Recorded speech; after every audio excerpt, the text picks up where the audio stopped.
Hi, I'm Corey and I study archaeology at the University of Southampton. I'm really interested in Paleolithic man and the sort of technologies that they used to make their life a bit better. I know what I'm holding here is some stinging nettles, and you might recognize these from when you're out camping or in your yard. It might surprise you to know that you can make some really strong string out of this. And string is useful, rope is useful for lots of different things, and I want to show you how you can make some, and if you have gloves on, how you can make some really strong string to do different things. If you strip them and you rub them up and down maybe with a glove, all those little hairs will come off. And what you want to do is get the outside bit and peel it down. It's sort of like the bark of the nettle. And if you go like this and take that string off, you get these fibers.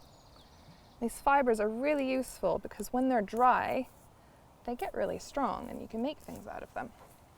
So see these here? They're not that strong right now. I might be able to break them. They're a bit slippery. So they're not super strong now. But if I hang these up, come back in a few hours, maybe after they're out in the sun for a bit, they shrivel up and they get really strong and a lot harder to break. You can still break them though. But when you make string and rope, which is called making cordage, different types of cord, what you're doing is wrapping little fibers together, and that's making it increase in its strength. So I have a piece here. It's not made of nettles, but you can see that this is much stronger. And I could, make a swing, or I could tie someone up, make a snare, catch an animal. And here's some that I made just earlier today that is made out of nettles, and you could do a lot with that. So how do I do that? I start out with those dried nettles, and I'll put them in some water for a bit just to make them more pliable.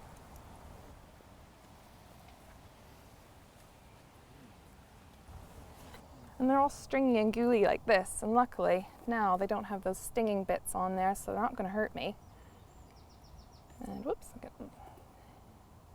So if you get a bunch of strings together, we're going to combine them so that they're a lot stronger by twisting them. And this might be a little tricky, but if you watch me up close, you can see.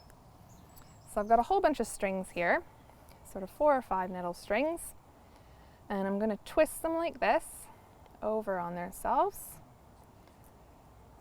and fold it in half. So I've got one string here and one string right here. So now, sideways, I've got my top string. I'm going to twist that. So you've got it twisted in your hand. With my other finger, I'm going to pull it, the other one up to the top, and pinch it with my thumb so it doesn't go anywhere. And now this one that's now on the top, I'm going to do the same. Twist it over and bring the next one up. Twist it over and bring the next one up. Twist it over and bring the next one up. And you keep doing this all the way along with your other hand pinching it so it doesn't unravel. And after a while, you get a length of much stronger material. At this point, it's quite wet. But if you let this dry, it's going to be much stronger than those individual strings you had before. And like I said, you can catch an animal with it if you know how to make a snare or a deadfall trap.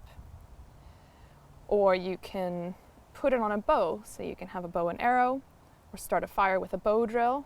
And there's lots of other applications too. If you're ever at the museum or looking around your house, you can see lots of opportunities to use string to tie things together. And prehistoric man had the same needs to do that too. So there, I've already got some string here. And if you keep going, you get something like this. And this is all dried out. And it's much stronger. Let's see if I can break it. I'm not that strong. I don't think I can break this. But you're going to get something much stronger than you could otherwise sort of pick off of a tree or find on the ground.